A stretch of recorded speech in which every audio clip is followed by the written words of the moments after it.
नमस्कार, बहुत बहुत स्वागत है आप सभी का। आप देख रहे हैं सुबह 9 बजे। मैं हूं प्रीति। एक नजर हेडलाइंस पर। पांचवें दौर के लिए चुनाव प्रचार तेज। चौथे दौर का मतदान शांतिपूर्ण संपन्न। जम्मू कश्मीर के 18 सीटों पर 49% और झारखंड की 15 सीटों पर 62% हुई वोटिंग। विमानों के अपहरण को रोकने के लिए कानून होगा सख्त। राज्यसभा में आज एंटी हाईजैकिंग संशोधन विधेयक हो सकता है पेश। अपहरणकर्ताओं के लिए मौत की सजा का प्रावधान। तेज बारिश और बर्फबारी से उत्तर भारत में कड़ाके की ठंड। रविवार रहा दिल्ली में मौसम का सबसे ठंडा दिन। हिमाचल में सैलानी फंसे। सड़क और रेल यातायात बाधित। सिडनी के कैफे में आतंकवादियों ने कई लोगों को बनाया बंधक। पुलिस कार्रवाई जारी। ऑस्ट्रेलियाई प्रधानमंत्री ने संयम बरतने की अपील की। और पाकिस्तान को हरा। जर्मनी ने जीता हॉकी का चैंपियंस ट्रॉफी फाइनल। ऑस्ट्रेलिया से हारकर भारत कांस्य पदक जीतने से चूका। अभद्र व्यवहार के लिए पाकिस्तान के 2 खिलाड़ियों पर कार्रवाई।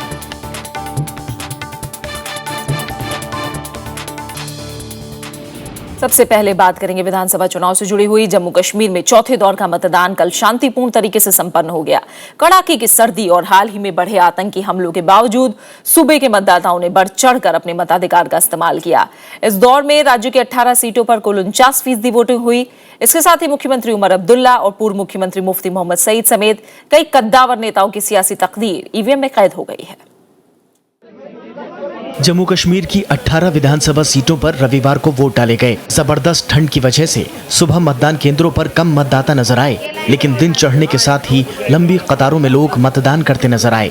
चौथे दौर में कुल 14,80,797 मतदाताओं को वोट डालने का अधिकार था, जिनमें से 49% लोगों ने अपने मताधिकार का इस्तेमाल किया। चुनाव आयोग के मुताबिक यह आंकड़ा बढ़ सकता है। We have recorded 49% over the entire phase 4 today. This compares with 45.65 in 2008 assembly elections. घाटी की बिजबेहरा, सांबा के विजयपुरा और बेमिना में लोगों में खासा उत्साह देखा गया। यहाँ लोगों ने विकास और बुनियादी सुविधाओं के मुद्दे पर वोट दिया। वोटिंग का जोश तो काफी है। इट जस्ट बिकॉज अब इम्पोर्टेंट है एंड मोर गवर्नमेंट चेंज हो रही है। सब लोग चाहते हैं कि this should be a good government. जो कि नई गवर्नमेंट आएगी तो हमें पूरी उम्मीद है इंशाल्लाह वो हमारे मसलों का हल निकालेगी। बिजली का मसला है, ट्रांसफर का मसला है, मकबर का मसला, बेरोजगार का मसला है। हमने इसीलिए आए हैं वोट डालने। कोई न कोई नुमाइंदा चाहिए अच्छा, जो इसकी श्रीनगर की डेवलपमेंट करे और बाकी आम जगहों की डेवलपमेंट करे। इसके लिए हम वोट डालने अपने अच्छे नुमाइंदों को चुनने के लिए आए। रविवार को जिन सीटों पर मतदान हुआ वो श्रीनगर, अनंतनाग, शोपियां और सांबा जिले में आती हैं। यहाँ कुल 1,890 मतदान केंद्र बनाए गए थे। इस दौर में 182 उम्मीदवार किस्मत आजमा रहे हैं। इनमें 9 महिलाएं और 58 निर्दलीय प्रत्याशी भी शामिल हैं। सबसे ज्यादा उम्मीदवार बटमालू विधानसभा सीट पर हैं, जबकि सबसे कम बिजबेहरा में हैं। नेशनल कॉन्फ्रेंस, पीडीपी और कांग्रेस सभी सीटों पर चुनाव लड़ रही है, जबकि बीजेपी ने 17 सीटों पर, पैंथर्स पार्टी ने 11 सीटों पर और बीएसपी ने 6 सीटों पर अपने उम्मीदवार उतारे हैं। सांबा और श्रीनगर के कुछ मतदान केंद्रों पर उम्मीदवारों और पोलिंग अफसरों के बीच कुछ झड़पों की खबरें भी आईं, लेकिन कुल मिलाकर मतदान शांतिपूर्ण रहा। सूबे में अब 5वें दौर का चुनाव 20 दिसंबर को होगा, जबकि नतीजे 23 दिसंबर को आएंगे। Bureau report, Rajya Sabha TV. Jharkhand विधानसभा चुनाव के चौथे दौर में नक्सल पीड़ित 15 सीटों पर बिना किसी हिंसा के मतदान का काम पूरा हुआ। यहां भी कड़ी ठंड के बावजूद मतदाताओं के बीच भारी उत्साह देखा गया। इस दौर में करीब 62% मतदान हुआ है। इसके साथ ही पूर्व मुख्यमंत्री बाबूलाल मरांडी समेत कुल 217 उम्मीदवारों की किस्मत ईवीएम में बंद हो गई। झारखंड के चौथे फेज में जो चुनाव हुआ है उसमें अभी तक जो जानकारी मिली है उसके अनुसार टोटल 61.65% वोटर्स टर्नआउट मतदान का प्रतिशत रहा है। झारखंड की 15 विधानसभा सीटों पर कड़ाके की ठंड के बीच मतदान संपन्न हो गया। तापमान कम होने के चलते शुरुआत धीमी रही, लेकिन दिन चढ़ते ही मतदाताओं के हौसले भी बढ़ते गए। कई इलाकों में पारा गिरने के बावजूद वोटर सुबह 7 बजे से ही मतदान केंद्रों पर कतार में नजर आए।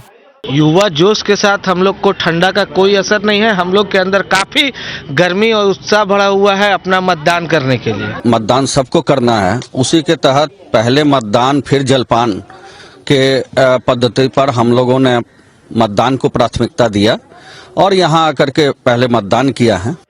पहले 2 घंटों में राज्य में 13% मतदान हुआ, लेकिन बाद में इसमें तेजी देखी गई। जिन 3718 मतदान केंद्रों पर वोटिंग हुई, उनमें से ज्यादातर गांव और सुदूर के इलाके थे।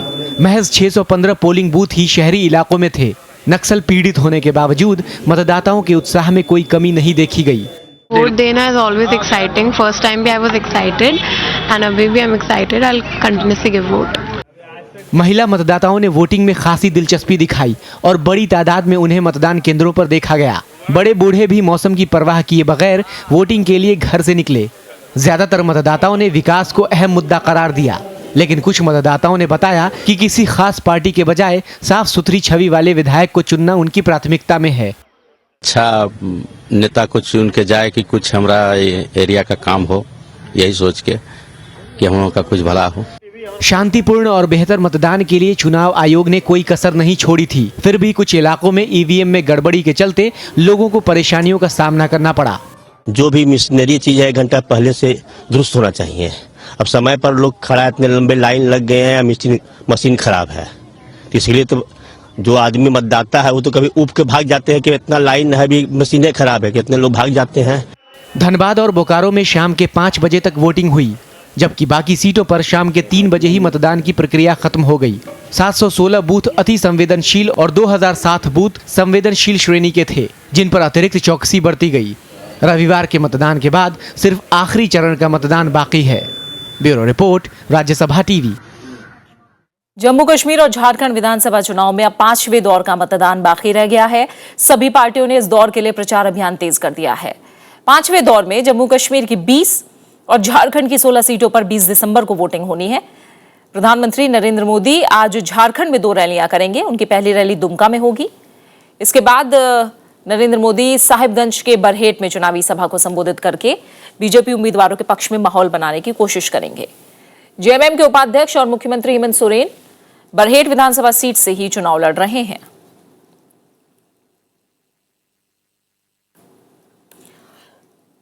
प्रधानमंत्री नरेंद्र मोदी ने युवाओं में बढ़ती नशे की लत पर चिंता जताई है। रविवार को रेडियो के जरिए लोगों के साथ मन की बात करते हुए उन्होंने कहा कि नशा एक मानसिक सामाजिक बुराई है। प्रधानमंत्री ने इससे निपटने के लिए सामूहिक प्रयास करने पर जोर दिया। वहीं विपक्षी दलों ने प्रधानमंत्री से दूसरे अहम मुद्दों पर ध्यान देने की मांग की। मेरे प्यारे देशवासियों, आज फिर मुझे आपसे मिलने रेडियो के जरिए रविवार को तीसरी बार प्रधानमंत्री ने बढ़ती नशाखोरी पर अपने विचार रखे। युवाओं में बढ़ती नशे की लत पर प्रधानमंत्री ने कहा कि नशा ऐसा दलदल है जिससे परिवार, समाज, देश सब कुछ बर्बाद हो जाता है। ये जीवन में अंधेरा, बर्बादी और तबाही लाता है। प्रधानमंत्री ने चेताया कि ड्रग्स का पैसा आतंक फैलाने वाले लोगों के पास जा सकता है। नरेंद्र मोदी ने कहा कि नशे की बुराई से निपटने के लिए सभी को मिलकर कोशिश करनी होगी। इसके लिए एक टोल फ्री हेल्पलाइन बनाई जाएगी। समस्या का समाधान नहीं, व्यक्ति स्वयं, परिवार, यार दोस्त, समाज, सरकार, कानून, सबको मिलकर के एक दिशा में काम करना पड़ेगा। ये टुकड़ों में करने से समस्या का समाधान नहीं होना है। कांग्रेस और जेडीयू का कहना है कि प्रधानमंत्री को दूसरे अहम मुद्दों पर भी बात करनी चाहिए थी। मैंने डिपार्टमेंट को भी कहा है कि मैं प्रधानमंत्री से निवेदन करूंगा कि देश के अंदर बहुत सारे काम हैं, उनकी तरफ तो देखिए। देश का माहौल खराब कर रहे हैं, देश को नफरत की आग में डुबो देना चाहते हैं। आपकी ज्यादा बड़ी जिम्मेदारी है, पहले अपने घर को ठीक कीजिए। ड्रग्स के नशा के अलावे जो उनके कुछ लोग धार्मिक नशा चढ़ा रहे हैं और इस तरह के बयान दे रहे हैं, वो भी कम खतरनाक नहीं है। बीजेपी नेता शहनवाज हुसैन का कहना है कि प्रधानमंत्री का नशे के खिलाफ युवाओं के लिए दिए गए संदेश का सकारात्मक असर दिखाई देगा। शुरू से नरेंद्र मोदी जी नशे के खिलाफ, ड्रग के खिलाफ अभियान उन्होंने चलाया है और आज प्रधानमंत्री के तौर पर उन्होंने ये अपील की है। ये बहुत हमारे लिए खुशी की बात है और पूरे देश के लोगों ने उनकी बात को ध्यान से सुना है। इस विषय पर प्रधानमंत्री इससे पहले 2 बार रेडियो के जरिए स्वच्छता समेत कई मुद्दों पर मन की बात कर चुके हैं। Bureau report, Rajya Sabha TV. उसे एक जरूर संसद के शीतकालीन सत्र में अब सिर्फ 7 बैठकें बची हैं। ऐसे में केंद्र सरकार अपने आर्थिक सुधार एजेंडे से जुड़े विधेयकों को पेश करने जा रही है। केंद्र सरकार की बीमा, कंपनी संशोधन विधेयक और कोयला खान जैसे महत्वपूर्ण विधेयकों को पारित कराकर आर्थिक विकास को रफ्तार देने की कोशिश होगी। इस हफ्ते आर्थिक सुधार के नजरिए से महत्वपूर्ण विधेयकों पर संसद में चर्चा होने और पारित किए जाने की उम्मीद है। इनमें बीमा कानून संशोधन विधेयक, कंपनी संशोधन विधेयक और कोयला खान विशेष उपबंध विधेयक सबसे खास है। केंद्र सरकार का मानना है कि इन विधेयकों के पारित होने के बाद आर्थिक मोर्चे पर आगे बढ़ने में मदद मिलेगी। बीमा विधेयक के जरिए बीमा क्षेत्र में विदेशी निवेश की सीमा बढ़ाकर 49% किया जाना है। वित्त मंत्री अरुण जेटली का कहना है कि इससे बीमा सेक्टर को मजबूती मिलेगी। इसके अलावा कंपनी संशोधन विधेयक के जरिए कंपनियों के कारोबार को आसान बनाने की कोशिशें की जा रही हैं। इसमें लोगों से अवैध रूप से धन जुटाने वालों के खिलाफ सख्त कार्रवाई का भी प्रस्ताव है। इसके अलावा लोकसभा से पारित कोयला खान विशेष उपबंध विधेयक को राज्यसभा में पेश किया जा सकता है। इस विधेयक का मकसद कोयला खदानों के आवंटन में पारदर्शिता लाना है।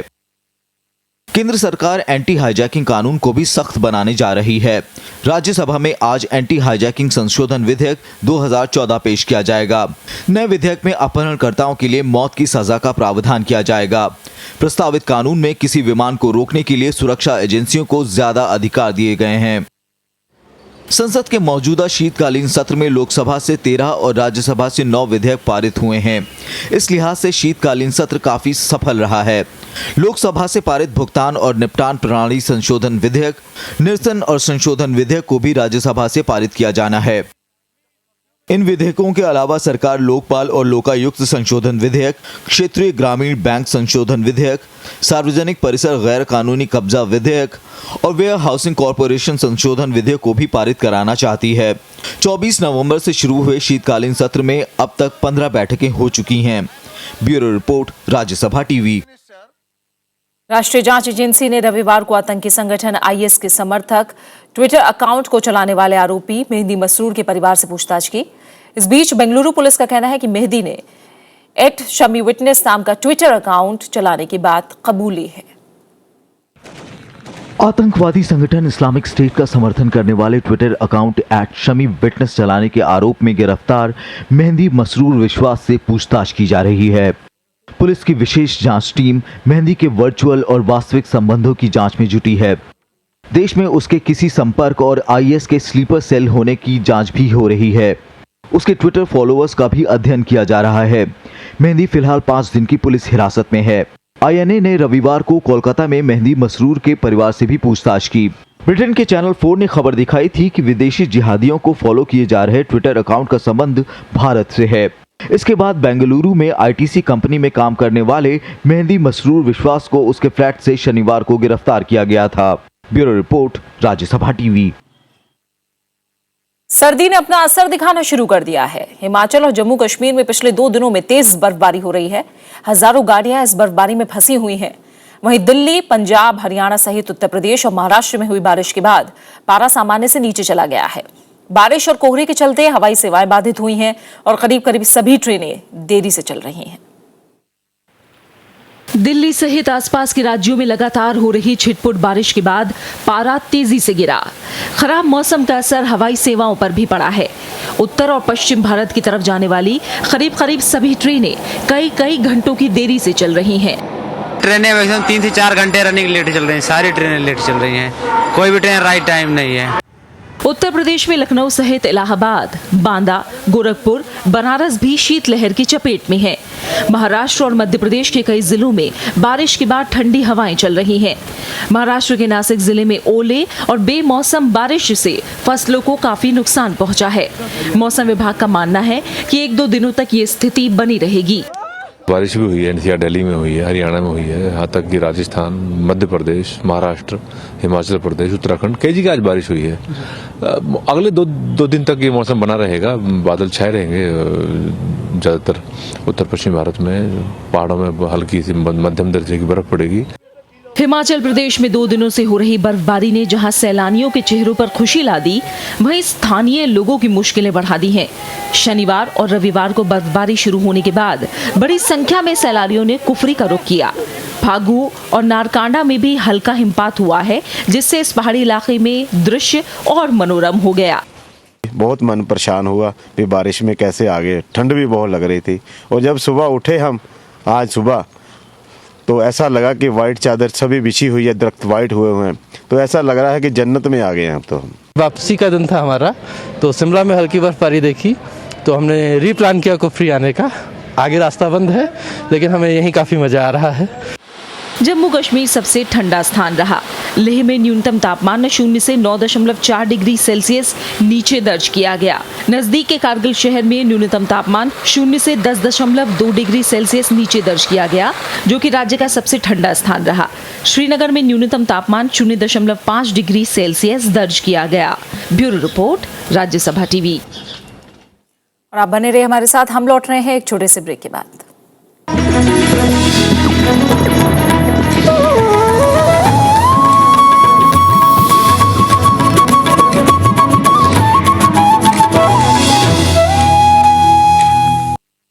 ऑस्ट्रेलिया के सिडनी में एक कैफे में बंदूकधारियों के कुछ लोगों को बंधक बना लिया है।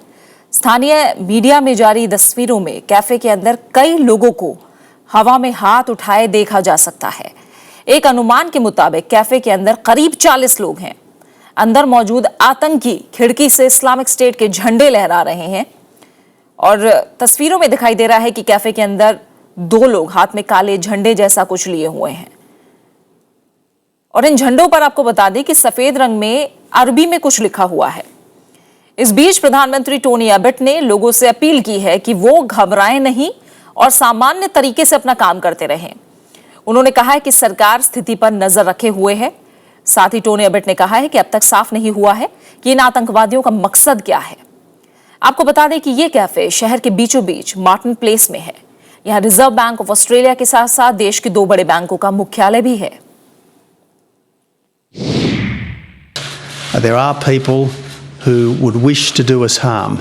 That's why we have police and security organisations of the utmost professionalism that are ready and able to respond to a whole range of situations and contingencies, including the situation that we are now seeing in Sydney. The whole point. Japan में सत्तारूढ़ गठबंधन ने रविवार को हुए संसदीय चुनाव में 2/3 बहुमत हासिल कर लिया। इस जीत को प्रधानमंत्री शिंजो आबे की आर्थिक नीतियों के प्रति जनादेश के तौर पर देखा जा रहा है।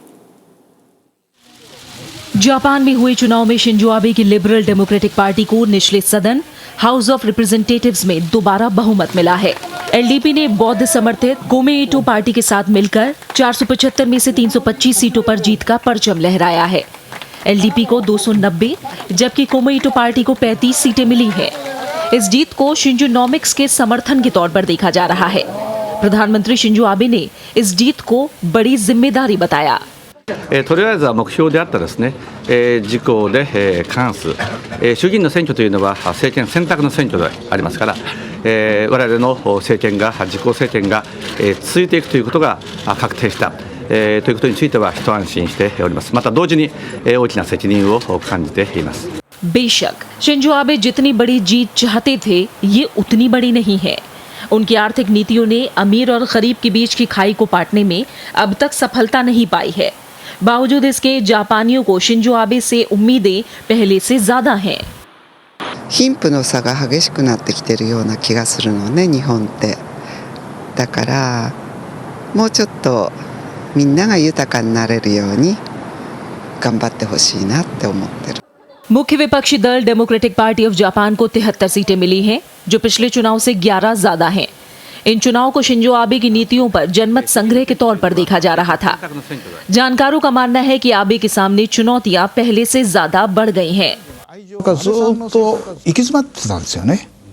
アベノミクスがうまくいかないと、これはもうみんなわかるわけですよ。それから外交だってね、中国、韓国、北朝鮮、あるいはアメリカとの関係、ロシアとの関係、みんなうまくいってないわけですよね。ですからいろんな意味で安倍さんはどんなにその強がりを言ってもね政策でうまくいかないにもかかわらず安倍さんは自分の政策が間違っているとは言えないわけですよ。शिंजो आबे साल 2012 में जापान के प्रधानमंत्री बने थे। अपनी आर्थिक नीति शिंजोनॉमिक्स पर हो रही लगातार आलोचना के बाद उन्होंने समय से पहले संसदीय चुनाव कराने का फैसला किया था। शिंजो आबे ने अर्थव्यवस्था में नकद राशि बढ़ाकर और सरकारी खर्चों में बढ़ोतरी करके देश की अर्थव्यवस्था को रफ्तार देने की कोशिश की। इससे जापान की अर्थव्यवस्था में शुरू में उछाल आया, लेकिन इस साल के आखिरी महीनों में देश फिर मंदी की चपेट में आ गया। Bureau report, Rajya Sabha TV. संयुक्त राष्ट्र में फिलिस्तीन से जुड़े प्रस्ताव के खिलाफ इजराइल को अमेरिका समेत यूरोपीय देशों से मदद की दरकार है। मध्य एशिया में जारी विवाद पर बात के लिए इजराइल के प्रधानमंत्री बेंजामिन नेतन्याहू और अमेरिका के विदेश मंत्री जॉन केरी आज रोम में मुलाकात करेंगे। इजराइल संयुक्त राष्ट्र में फिलिस्तीन से जुड़े प्रस्ताव के खिलाफ राजनयिक रणनीति बनाने में लगा है।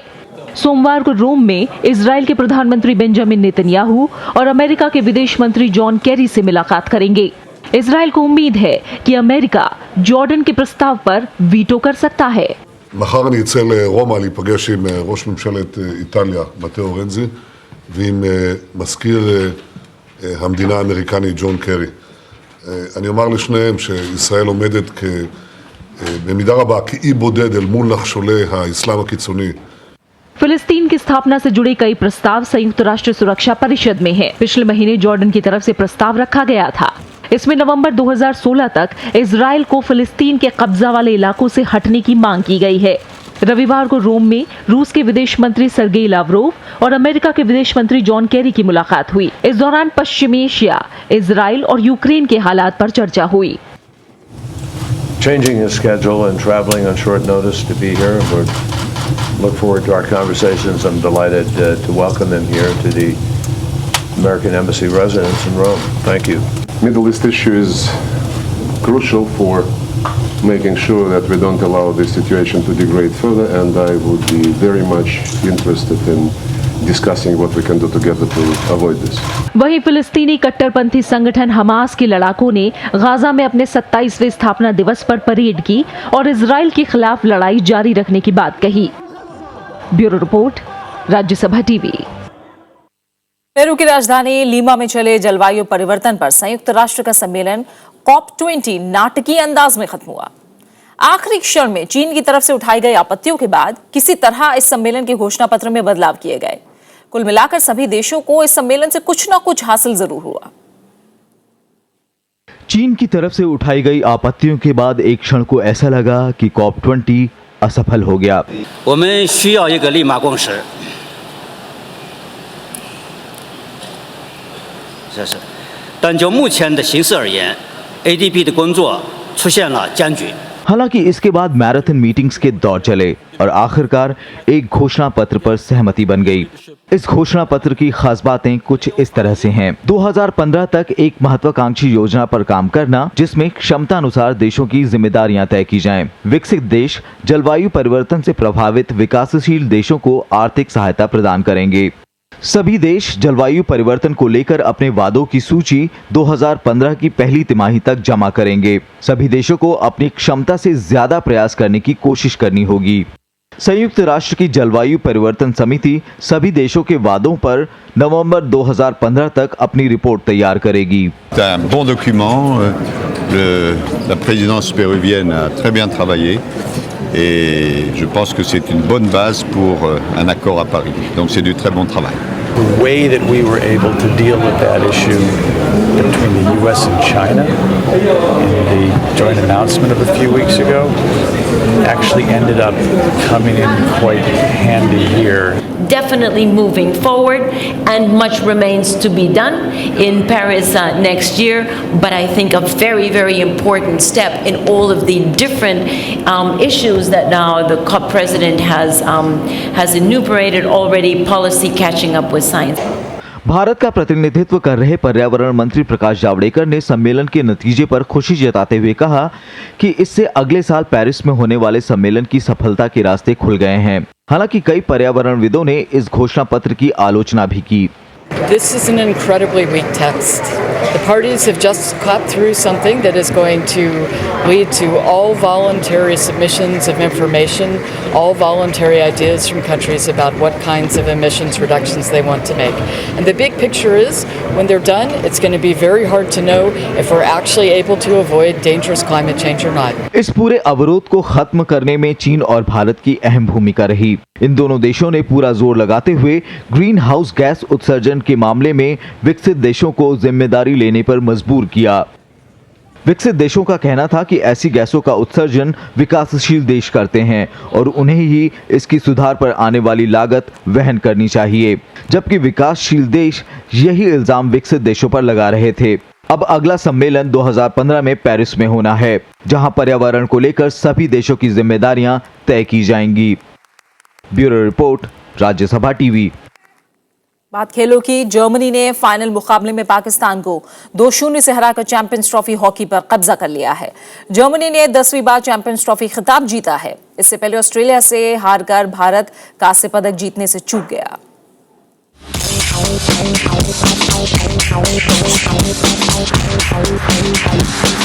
ओलंपिक स्वर्ण पदक विजेता जर्मनी ने पाकिस्तान को आसानी से हराकर चैंपियंस ट्रॉफी पुरुष हॉकी खिताब अपने नाम कर लिया। शुरू से ही हावी रहे जर्मनी के लिए पहला गोल 18वें मिनट में क्रिस वेस्ले ने पेनाल्टी कॉर्नर पर किया। वहीं दूसरा गोल फ्लोरियान फुश ने टूटर बजने से 3 मिनट पहले दागा। जर्मनी ने 10वीं बार चैंपियंस ट्रॉफी खिताब जीता है। इससे पहले जर्मनी को 2007 में इस खिताब को जीतने में कामयाबी मिली थी। पिछली बार 2012 में मेलबर्न में जर्मनी की टीम फाइनल में ऑस्ट्रेलिया से हार गई थी। पाकिस्तान ने पिछली बार कांस्य जीता था, जबकि इस बार उसे रजत पदक से संतोष करना पड़ा।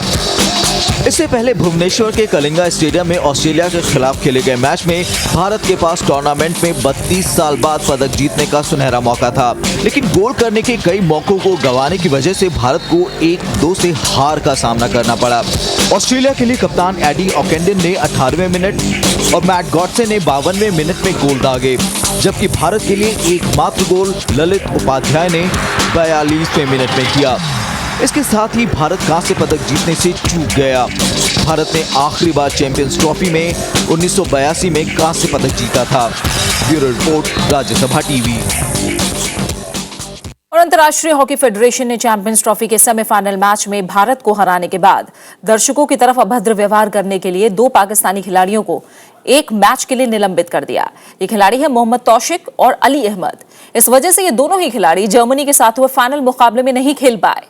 हॉकी इंडिया के कड़ा रुख अपनाने के बाद अंतर्राष्ट्रीय हॉकी फेडरेशन ने फैसला लिया। भुवनेश्वर के कलिंगा स्टेडियम में शनिवार को भारत और पाकिस्तान के बीच सेमीफाइनल खेला गया था। अंतर्राष्ट्रीय हॉकी फेडरेशन की तरफ से जारी बयान में कहा गया है कि सोशल मीडिया पर आई तस्वीरों से पता चलता है कि खिलाड़ियों ने जीत के बाद अभद्र व्यवहार किए। इससे पहले हॉकी इंडिया के अध्यक्ष नरेंद्र बत्रा ने कहा था कि जब तक इस मामले में कोई ठोस कार्रवाई नहीं की जाती, भारतीय हॉकी टीम पाकिस्तान के साथ मैच नहीं खेलेगी। आधुनिक भारत के पहले उप प्रधानमंत्री और गृह मंत्री सरदार वल्लभ भाई पटेल की आज पुण्यतिथि है। गुजरात के नांदियाड़ में 31 अक्टूबर 1875 को जन्मे पटेल जमीन से जुड़े नेता और महान राष्ट्रवादी भी थे। शुरुआत में उनके मन पर गांधी जी के दर्शन का गहरा प्रभाव था और आजादी की लड़ाई में वो कई बार जेल भी गए। उन्हें भारतीय राष्ट्रीय कांग्रेस में महत्वपूर्ण स्थान मिला और उन्होंने लौह पुरुष का दर्जा हासिल किया। उन्हें व्यवहारिक, निर्णायक और यहाँ तक कि कठोर भी माना जाता था। राष्ट्र के एकीकरण में महान योगदान देने वाले इस महानायक का 15 दिसंबर 1950 को निधन हो गया। आइए देखते हैं उनके जीवन से जुड़े कुछ अहम पहलू।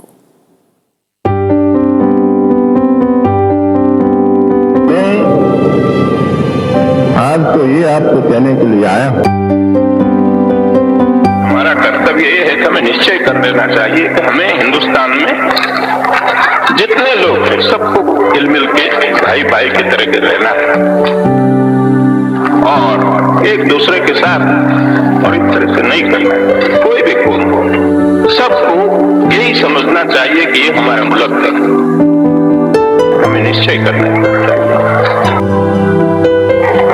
आपस में मिलजुल के रहने की कोशिश करें।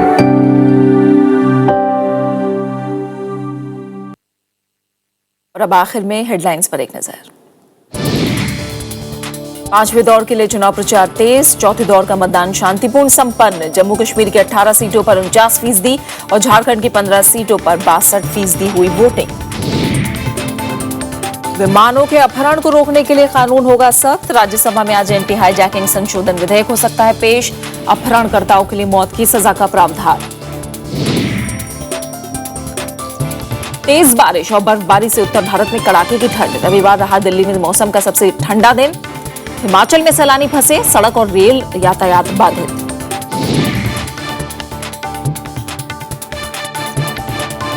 सिडनी के कैफे में आतंकवादियों ने कई लोगों को बनाया बंधक। पुलिस कार्रवाई जारी। ऑस्ट्रेलिया प्रधानमंत्री ने संयम बरतने की अपील की। पाकिस्तान को हरा जर्मनी ने जीता हॉकी का चैंपियंस ट्रॉफी फाइनल। ऑस्ट्रेलिया से हारकर भारत कांस्य पदक जीतने से चूका। अभद्र व्यवहार के लिए पाकिस्तान के 2 खिलाड़ियों पर कार्रवाई।